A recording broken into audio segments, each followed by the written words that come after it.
કેશોદમાં વિદ્યાર્થીઓના ભવિષ્ય સાથે ખુલ્લેઆમ ખેલ. સ્કૂલ કોલેજ નજીક સગીર વિદ્યાર્થીઓ સુધી સિગારેટ અને બિયરની પહોંચ.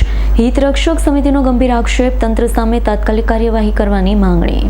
કેશોદ શહેરમાં સ્કૂલ કોલેજ અને ટ્યુશન ક્લાસની આસપાસ સગીર વિદ્યાર્થીઓમાં વધી રહેલા વ્યસનને લઈ ચોંકાવનાર આક્ષેપ સામે આવ્યા છે.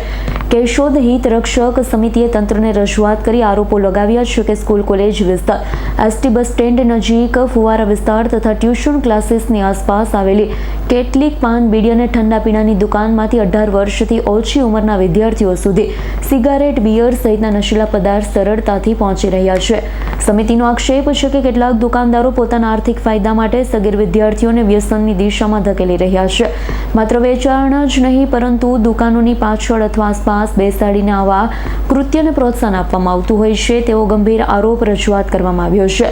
ગ્રામ્ય વિસ્તારોમાંથી અભ્યાસ માટે કેશોદ આવતા અનેક વિદ્યાર્થીઓ આ દૂષણનો ભોગ બની રહ્યા હોવાનો દાવો કરવામાં આવ્યો છે, જેના કારણે વિદ્યાર્થીઓના આરોગ્ય, અભ્યાસ અને ભવિષ્ય પર ગંભીર અસર પડી હોવાની ચિંતા વ્યક્ત કરવામાં આવી છે.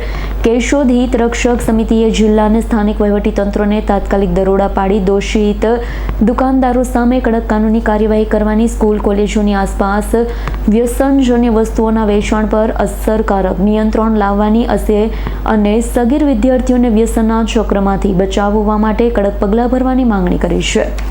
કેશોદ હિતરક્ષક સમિતિના કન્વીનર રાજુભાઈ પંડ્યા. કેશોદ શહેરની અંદર વિવિધ શાળા કોલેજો આવેલી હોય, જેની અંદર ગ્રામ્ય વિસ્તારના તેમજ આજુબાજુના તાલુકાના વિદ્યાર્થીઓ અભ્યાસ કરવા માટે આવતા હોય છે.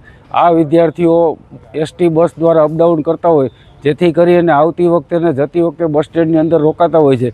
જ્યારે બસ સ્ટેન્ડની આસપાસમાં આવેલા પાનના ગલ્લાઓ તેમજ ઠંડા પીણાવાળાઓ, વિવિધ જાતના બિયરો તેમજ વિવિધ વિદેશી કંપનીની સિગરેટો અને જે નાના બાળકો જે 17 વર્ષ કે 18 વર્ષથી નાની ઉંમરના છે તેઓ લોકોને આવી સિગરેટોને આપી અને તેઓનું જીવન છે એ બરબાદી તરફ દોરી રહ્યા છે.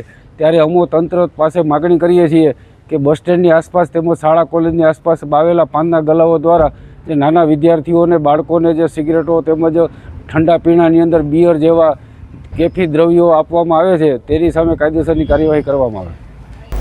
રાવલિયા મધુનો રિપોર્ટ, S9 ન્યૂઝ, જૂનાગઢ. અમારી તમામ માહિતીથી અપડેટ રહેવા માટે જોડાયેલા રહો S9 ન્યૂઝ સાથે.